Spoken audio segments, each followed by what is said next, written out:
Hey, folks. Got Old Orchard Beach here, Wisconsin, Pennsylvania right next to each other.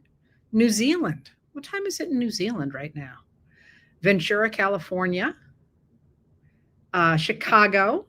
Lots going on in Chicago these days, huh?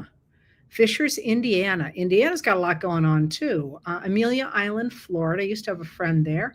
Elk Grove, I assume, Illinois. And here we go. Facebook appears to be here now. Denmark, Maine. Hey, how are you? I have family in Denmark. Denmark. So we always go up to Denmark, Maine and say, see, you've been in both Denmarks. Kansas City, Missouri, Indiana, Naperville, Illinois. I grew up in Wheaton, so I know Naperville. I don't really know Naperville. I was a baby when we left, but I remember it a little bit. I think we used to grocery shop there a long time ago. Santa Cruz, Aurora, Colorado, Acton, Massachusetts. This is much more fun than the news. We should just go ahead and do this all day.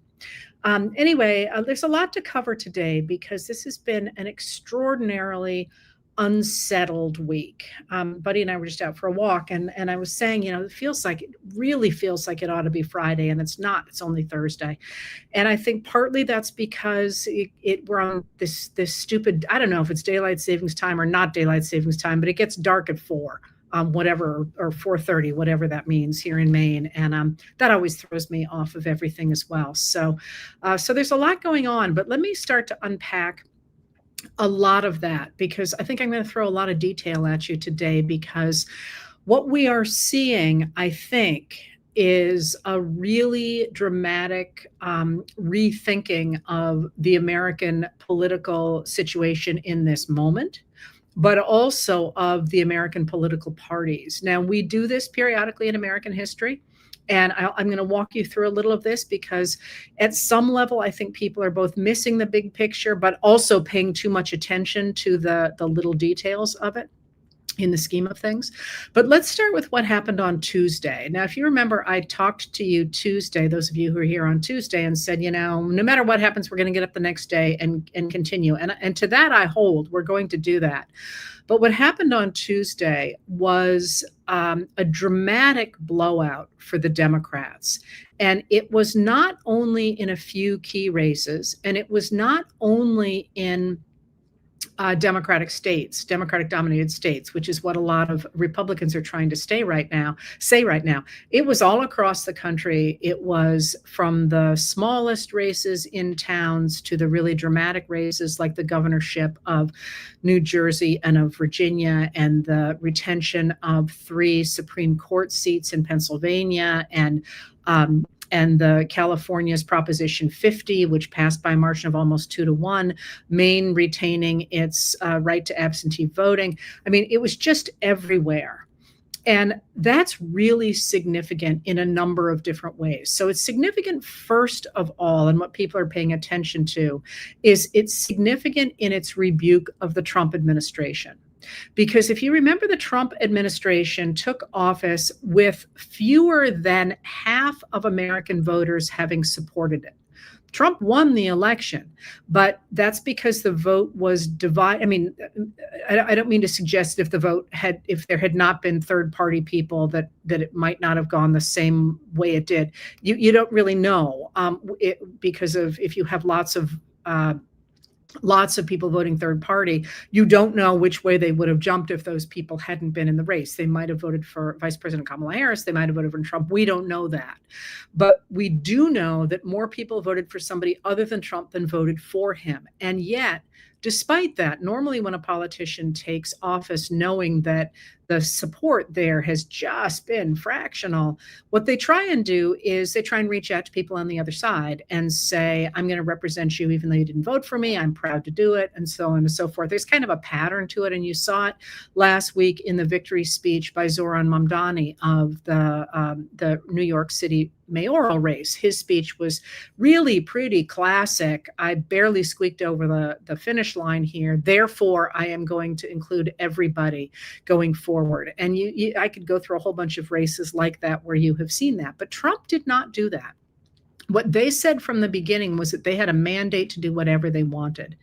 And the real issue for them, as I said before the election, is they were promising everything to everyone, and it was not going to prove to be possible to be both wet and dry at the same time. That is, you couldn't both say we're going to raise tariffs and turn around and say we're going to lower prices, because by definition, tariffs raise prices, right? So they were facing a problem anyway, but then they really went overboard on Project 2025, on the attacks on undocumented and now documented and even U.S. citizens, documented and undocumented immigrants and U.S. citizens, producing these videos of, tear gassing children and driving off with a child in a car and grabbing people off the streets. And I mean, you've seen the videos, and they're important, but they've done that at the same time that Trump's economic policies have in fact delivered inflation and a much slower economy.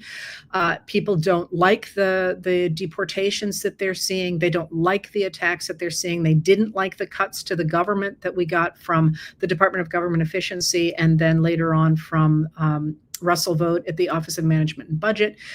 There's sort of been a perfect storm here of actions that the administration claimed were part of its mandate, but that pretty clearly a lot of Americans who voted for Trump did not think they were voting for. And you can see that they were falling away from that, both by the polls that show him at the lowest place he's ever been, including in his first term, but also with the number of people who jumped on board the Trump train in 2024. A lot of podcasters, for example, who have gone quite publicly out and said, I was duped. I shouldn't have done this, and I'm really unhappy with where we are. So what you saw on Tuesday was the very visceral repudiation of what the Trump administration has been doing.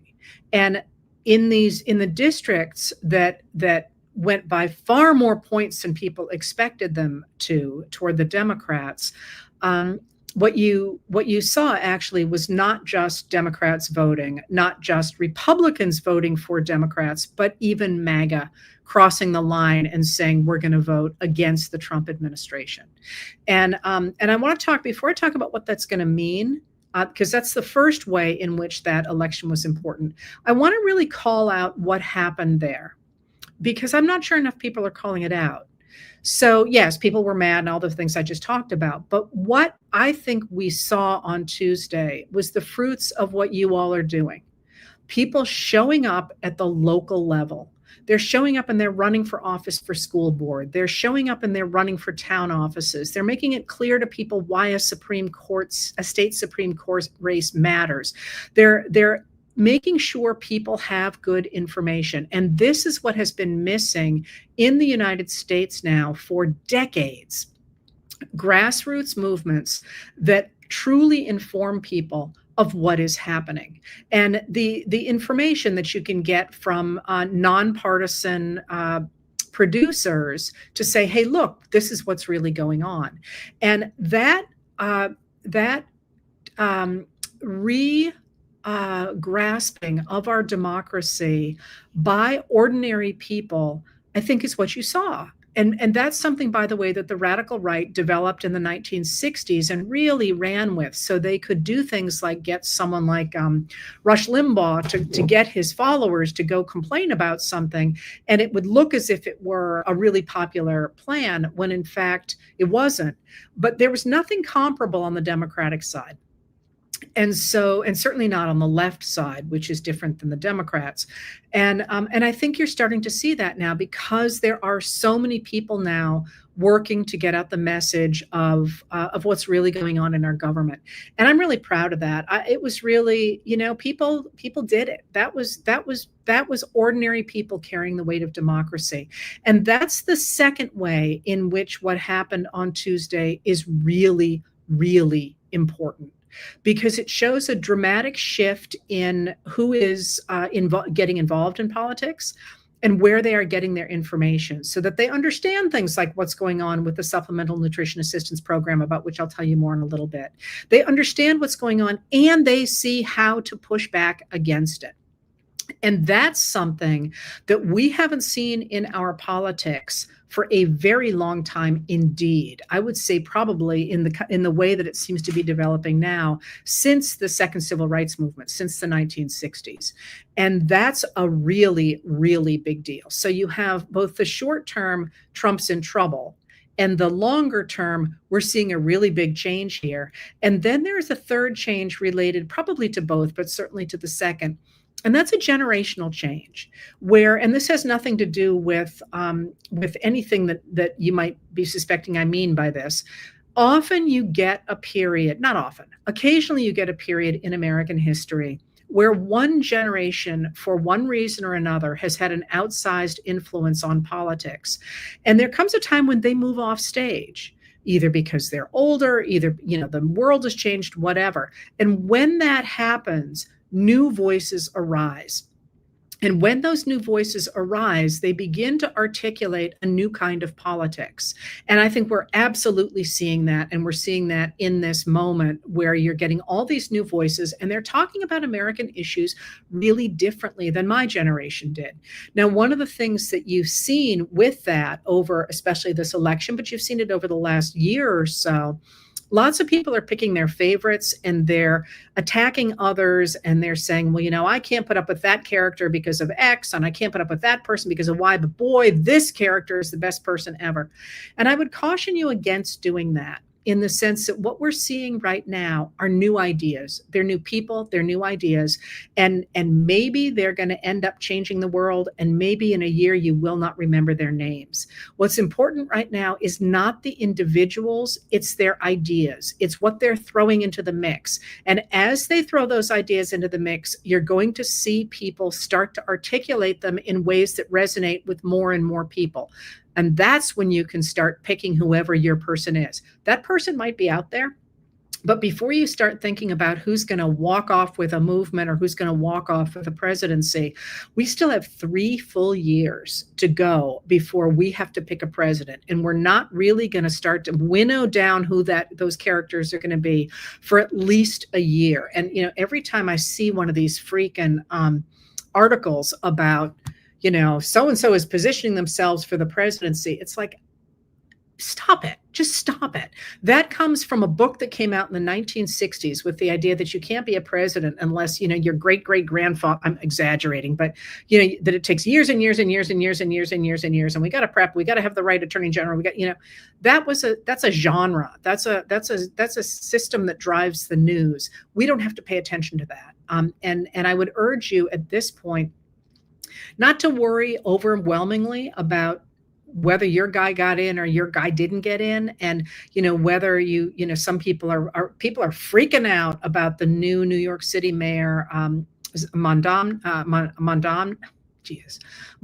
there we go. Or saying he's the best thing since sliced bread. Maybe. We don't know. He got elected by a little bit over 50%. Maybe he's the face of the future. Maybe he's not. But his ideas are really important. And the new coalition that he formed is really important because it's involved new people in the process. So that's the other really big change here, is you see a generational change. And that is largely a reflection of age, but it's not always. I mean, you can have really much older people speaking for a younger group, and really vice versa. So, but there just feels like there's an age difference here, where you're getting new ideas from people who came up through the ranks differently than people in my generation. That's all to the good, by the way, because from that is what we have gotten all of our progressive eras. All right, so if that's the case, if things have changed, what's happened since? Because there's a real political problem now for the Republicans. They have 2 major political problems right now.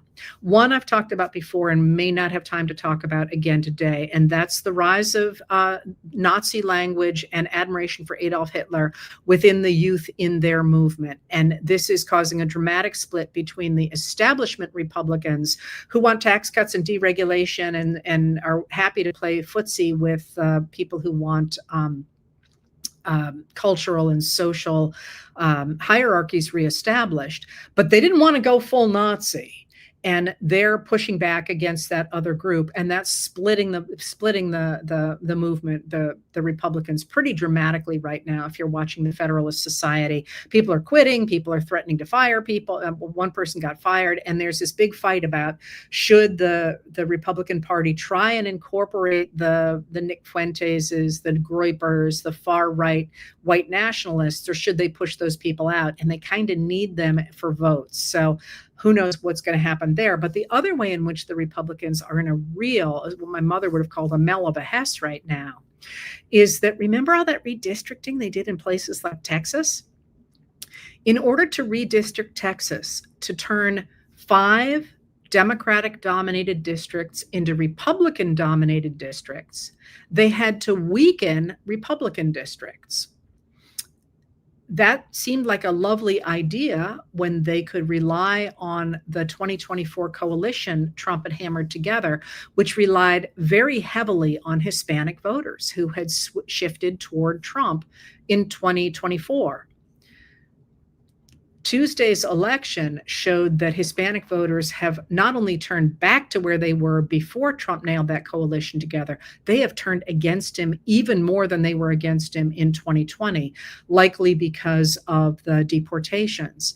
And they've just redivided everything, which means that in a true blowout blue wave election, they might have just handed a bunch of seats to the Democrats.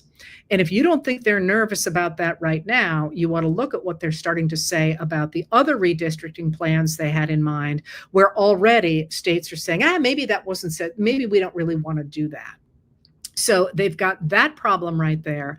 But they also have another big problem going forward in that, as I say, Trump's big the reason that lawmakers went along with whatever he wanted was because he could turn out voters. He could win elections. He never really had coattails. So this was always a little, and that means he could never really drag people along behind him. But it was pretty clear, yes, Tuesday, that people were voting against Donald Trump and against Trumpism. So ever since then, you've seen a real shift in American politics. And because of that, things look very unsettled. So the last 3 days have been just ping, ping, ping, ping, ping everywhere as people are trying to reboot. So one of the things you have seen is the Republican Party, especially as it is represented by Speaker of the House Mike Johnson, has all of a sudden been out there saying, you know what Republicans are all about? We're about affordability. Like all this, have you seen the word affordability everywhere? All of a sudden, like affordability. You saw Donald Trump going out there and saying that it's cheaper in 2025 to buy Thanksgiving dinner at Walmart than it was in 2024, only to be corrected to say, well, yes, but in 2024, there were 21 items in that meal. And in 2025, there are 15. And in 2024, they were brand named items. And in 2025, they are Walmart brand items. There's this real attempt to say, please pay no attention to what your grocery bill looks like. Everything really is much cheaper than it was. And this is what we really care about. You know, we care about healthcare, which is, I mean, it's all just mind-boggling considering that they're insisting that they won't negotiate over the extension of the premium tax credits that make healthcare affordable for people on the Affordable Care Act marketplace. But you see this real attempt to pivot and say, never pay no attention to what we did for the last 9 months. Now we're all about affordability. You're also seeing Trump. Well, let me go back. You're seeing the Democrats being like, hey, just a minute here. You know, you thought you had all the cards. And oh boy, it looks like we hold a lot of cards. So first thing Wednesday morning, Senate Minority Leader Chuck Schumer, who's a Democrat from New York, and House Minority Leader Hakeem Jeffries, who's a Democrat from New York as well, wrote an open letter to Donald Trump and said, we demand that you meet with us to negotiate an end to the shutdown. We're ready anytime, any place. We are here. Trump at the same time. So you got to remember, you got a lot of players here. Trump at the same time went the other direction. Trump says, okay, I'm going to talk to the Senate Republicans now. Because remember, he's been saying to the Senate Republicans, under no circumstances can you negotiate with the Democrats over ending the shutdown, which is kind of bonkers, by the way. There's always a negotiation. This is just him saying, I want to do everything my way. But he goes and he talks to them, and he admits that the shutdown is hurting the Republicans, which, is pretty clear. And then he says the way to handle this now problem for the Republicans is to get rid of the filibuster and jam through the Senate and through the House of Representatives an end to mail-in voting and really dramatic changes to voter ID, which, by the way, is I'm not going to go into the issues with any of that right now. But what he's trying to say is, and he actually did say it. He didn't. I'm not just putting words in his mouth. He said, if you do this, the Democrats will probably never hold office again, and we don't have to worry about anything.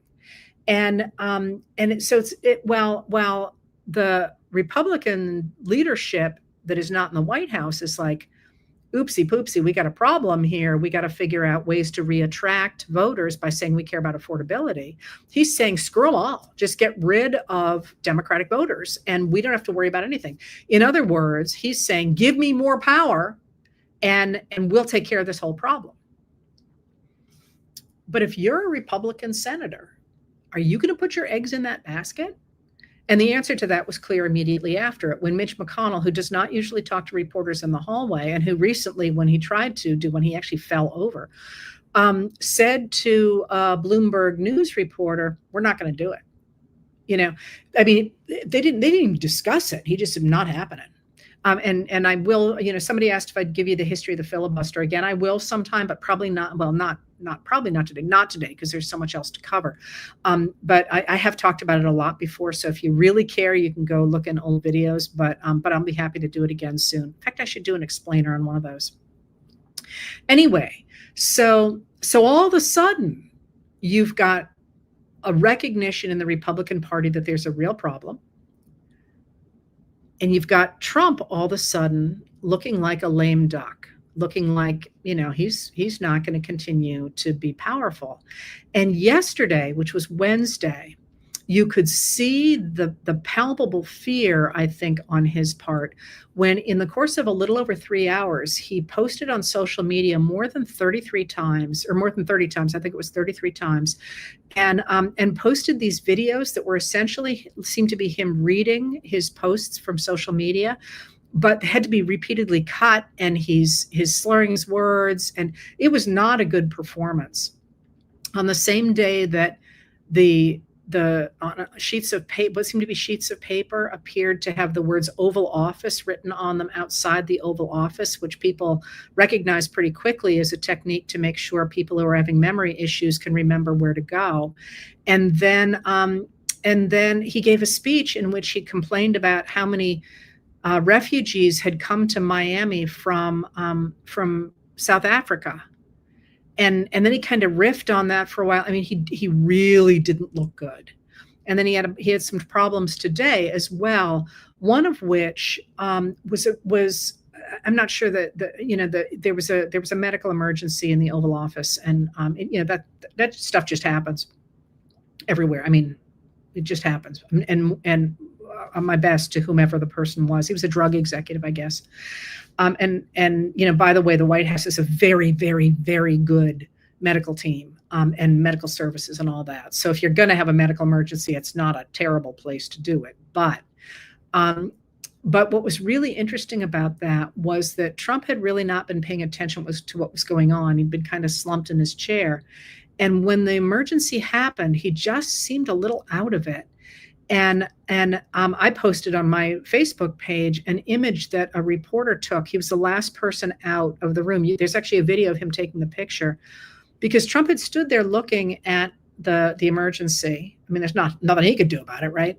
That's the best thing to do, is stay away, right? But then he just kind of turned around and he was just standing there. And it was a really, I was fascinated by it, because it was like, already people are talking about it being an award-winning photograph. And that was my reaction to it as well, because it was such a it was such, there was so much in that, that image, of, everything that had happened this week. And it just, you should see the image. It's a really interesting image.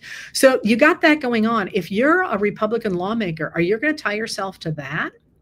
Because I'm not done yet. That was just Tuesday and into Wednesday. So the other thing that happened in yesterday was that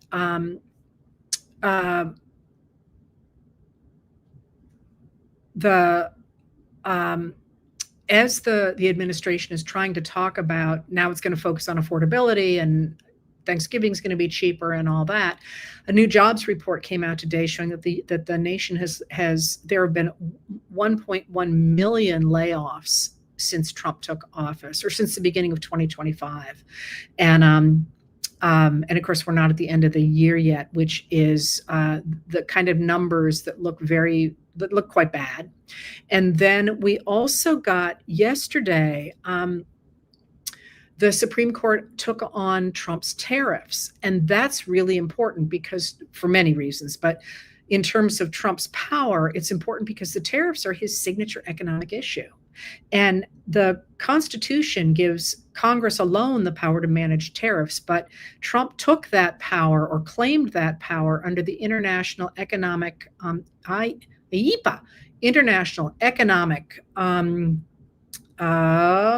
crap, I don't remember the others. It's IEPPA, International Economic something Act. Anyway, something Protection Act. I'm getting there. Can't remember what that last P is. And the idea is that in case of an emergency, the president can declare an emergency and then do economic stuff to take care of that emergency before Congress can hop back into session. Tariffs are never mentioned in IEPA, but Trump claimed that ability to create these tariff wars based on that emergency power. And 3 lower courts said, that's unconstitutional, dude, you can't do it. So he went to the Supreme Court, probably hoping the Supreme Court would go along with him. And those hearings were yesterday. And a couple of things happened to them. One, the government's attorney admitted that the American people pay tariffs, which is an issue. And then, and it really looks as if the Supreme Court justices are not, in fact, going to sign on to that. They're going to say that he did assume unconstitutional power. And that's going to be a huge blow across the board to him, to the point that today, when a reporter said to him, do you agree that the American people pay the tariffs, he switched the justification and he said, well, no, I don't think they do. Well, they might pay a little, but he said, they're really about national security because I'm using them to stop wars. And if I don't stop these wars, Americans are going to have to fight in those wars. That's completely new stuff, but he's clearly trying to fall back on something that he thinks the Supreme Court might agree with because they've given him a ton of latitude over national security issues. But so that's happening on Wednesday, and I am not done.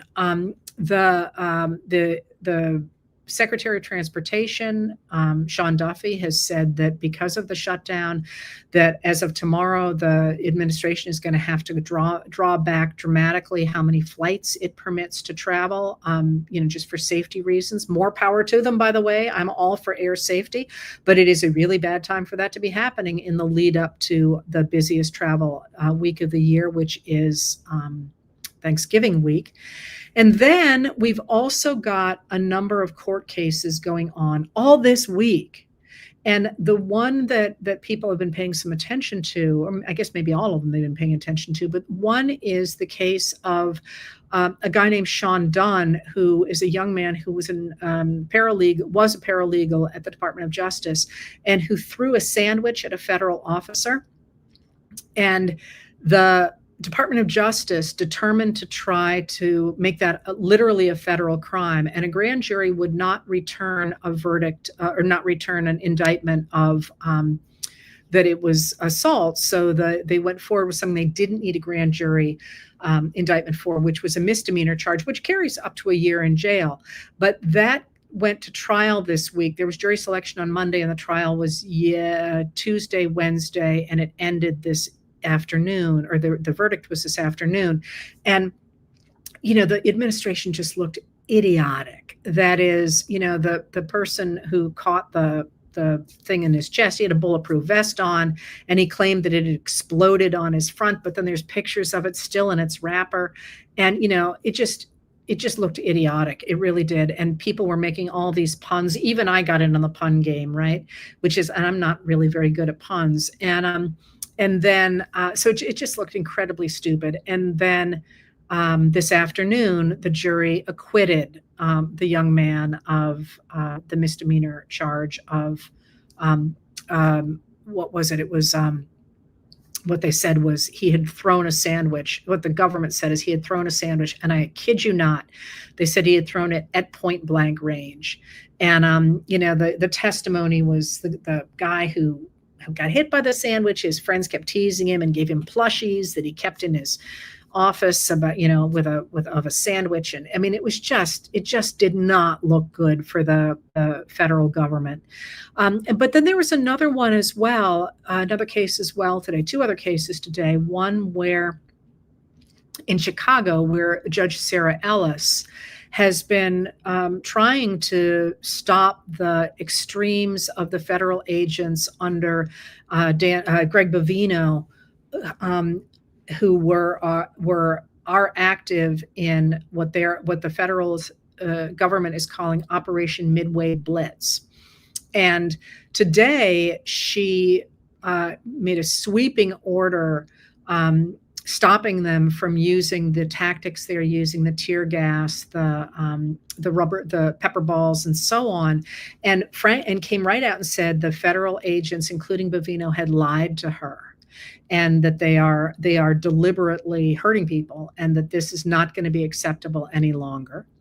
And then we also had a U.S. District Court judge in Rhode Island, a judge named John McConnell, saying that the administration had ignored his order to fund SNAP by Monday or Wednesday of this week. If you remember, they said, well, we'll do it, but the paperwork's going to take weeks or months. And then Trump came out and said, we're not going to do it till after the shutdown. And then the administration came out and said, oh, yes, we are. He didn't mean that, but it's going to take a while.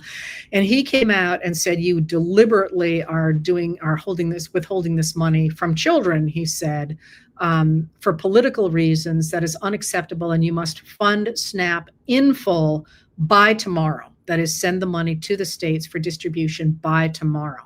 So that's yet another rebuke of the administration in a really major way. And so you can sort of see the power, people starting to push back on the power there. And at the same time, you're seeing in the news reports of Republican lawmakers who are really uncomfortable with what comes next, because, again, they've kind of been coasting, sort of. They didn't want to cross Trump and he can turn out voters and so on. And that all just blew up on Tuesday. So one of the things that came out today was a rumor, and the rumors are really interesting and they're important, because you can't ever take them at face value. But what you should take at face value is that somebody is leaking that to the press to put pressure on someone. And one of the things that came out today is that allegedly Republican lawmakers are very concerned that the Epstein files are worse than we know.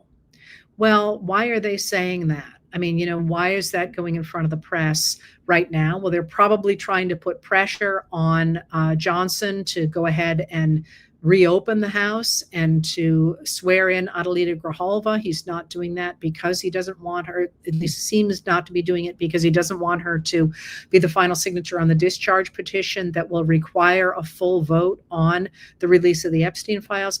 They might be doing it simply to say, hey, dude, we're pushing back at this point against Trump. Who knows? But when the Republicans are putting the comment into the public sphere that they are concerned about the Epstein files, and that's not the people that have been out there in front, like Marjorie Taylor Greene or Thomas Massie, either respectively from Georgia or from Kentucky.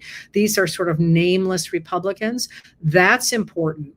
And then, as I say, you just don't know what way a lot of them are going to leap. So one of the things that's happening tonight is there is a vote in the Senate on the war powers.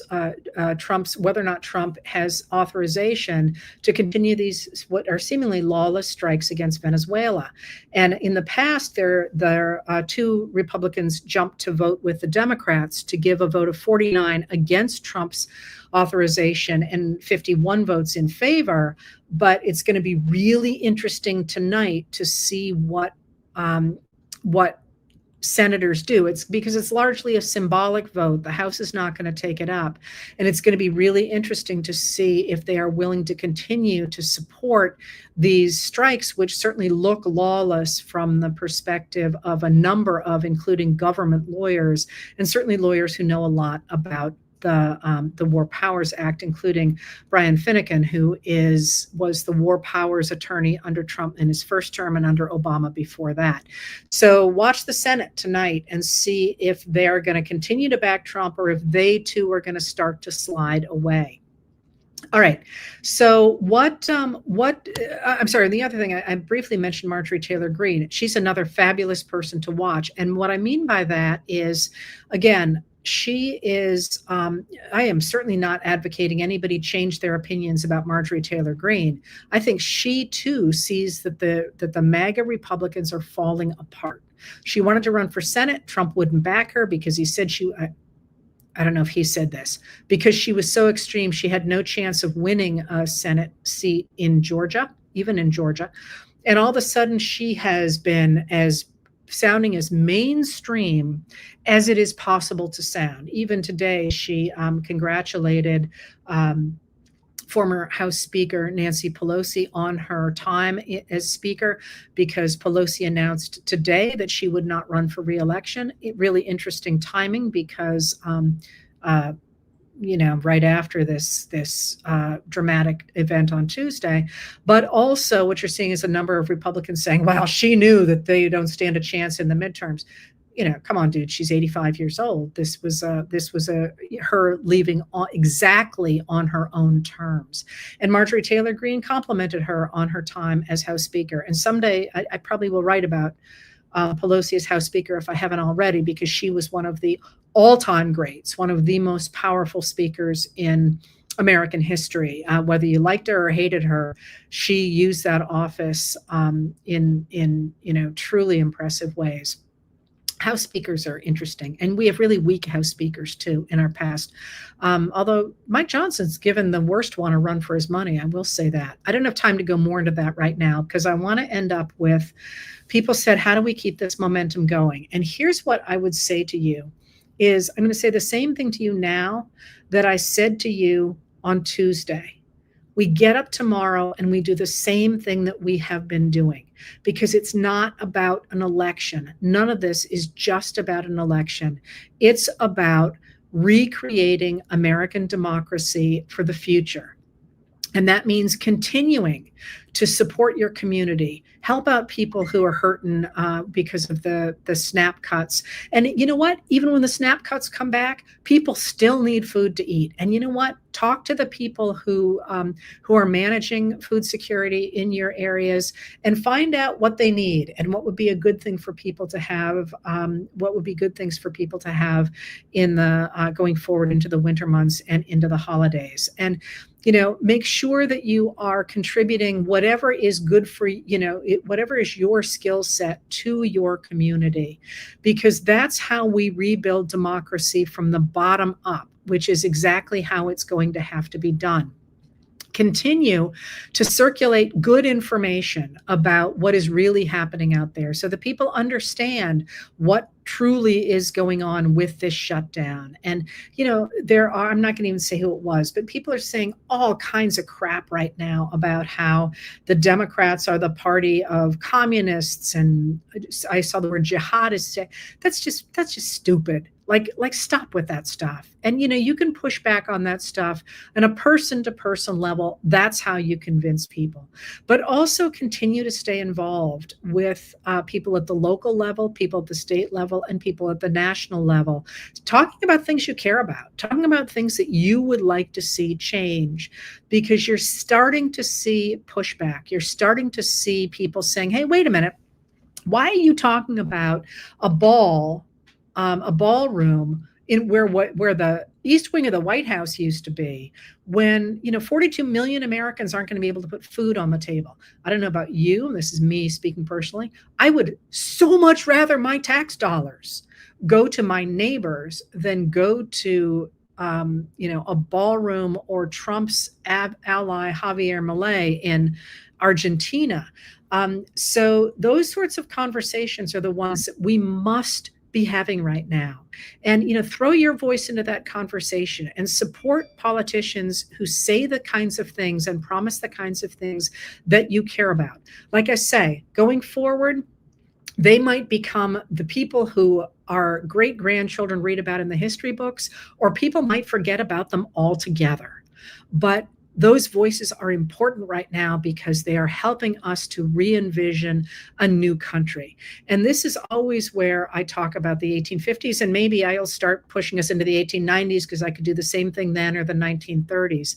But in the 1850s, when ordinary Americans, and remember at the time, basically it was only white men who could vote and not all of them even, when they really realized that they had lost their democracy, or had almost entirely lost their democracy, to an oligarchy of a very small group of elite Southern enslavers who were trying to spread human enslavement across the country and turn the country into a world of, a very small group of people in power and everybody else having to work for them, either as wage laborers or as enslaved people, Americans woke up and they started to articulate both that they didn't want that to happen to their country, and that they cared enough about democracy that they were willing to take a stand. And when I talk about the people that you will forget about in the future, most of you have probably never heard of Anson Burlingame, who was a representative from Massachusetts, one of the most important voices in the 1850s, but one whose career never matched really his rhetoric in those early days. But you heard more and more people, and as they articulated more and more their concerns, but also what they wanted the government to do. They wanted it to protect equality before the law. They wanted it to give people equal access to resources, including education. The more that people talked about that, the more politicians listened. And one of the politicians who listened was Abraham Lincoln. 1854, Abraham Lincoln is nobody you've ever heard of. He's had one undistinguished term in the House of Representatives. He's a corporate lawyer, married to his wife, hanging out with his law clerk, Billy Herndon, and he's nobody that had the world been on an even keel anybody would have heard of. But he listened to what people were saying about democracy, and he listened to what people wanted, and he began to articulate a new vision for America. And he became Abraham Lincoln. But the trick to remember is that he was brilliant for sure, and he knew the law, and he knew the classics, and he was able to write a speech. But the American people created him. He listened to them and he articulated what they were thinking in a new way. And that's what we're doing right now. That's the work that we are engaged in right now, is creating our next set of leaders to take us forward into a more just, healthier 21st century. And one I just have to throw in here that can deal with the crises of climate change and migration that it's going to bring. Those absolutely need to be addressed, and we need to have the people who can articulate a vision to do that. And right now, we're the ones who are making that happen. So keep doing everything you're doing. We're going to continue to push harder and harder. But I don't know about you, if you've noticed this, it's getting easier. We're developing those muscles. You know who to call when you have a question. You know how to get involved in things because you've done it before. Those are all muscles that we are developing. And as we do that, and as more and more people join us, it will get easier to do and more people will be part of it. And we will have developed the kind of a strong democracy that we kind of had let go over the past many decades. And that will be all to the good. So anyway, congratulations on Tuesday, and let's get up tomorrow and do it again. Thank you for being here. And I will tell you if I always forget to say these things. Tomorrow, I think it's at 2:00. I'm interviewing two of the people who have made the New American Revolution videos. I've asked people to ask me questions that they want me to ask them. I'm quite interested in the making of the film more than in the history itself. So I'll probably push things that way unless you have other things you want me to ask them. I didn't want to just have me asking them questions because I think it's kind of cool if you get to ask questions. And then on Saturday, again, knock on wood, because we thought we would do it last Saturday and both Joanne and I were sick. Joanne Freeman and I expect to be saying hi to you on Saturday morning. Theoretically at 10:00. We don't always make it exact. I'm sorry, 10:30. We don't always make it exactly at 10:30. And just for the record, that's mostly my fault. Well, maybe not. We don't always make it. But anyway, join us if you can. And otherwise, as usual, I write. I'm available on Facebook, Substack, and YouTube, all with the letters I write every night. And they are free and they will always be free. Just don't put in your credit card. I don't know how to turn that off. Anyway, thank you for being here. And I will see you again perhaps tomorrow, perhaps Saturday. I'll be back doing Politics Chat next Tuesday, 6:00 Maine time. Thanks for being here.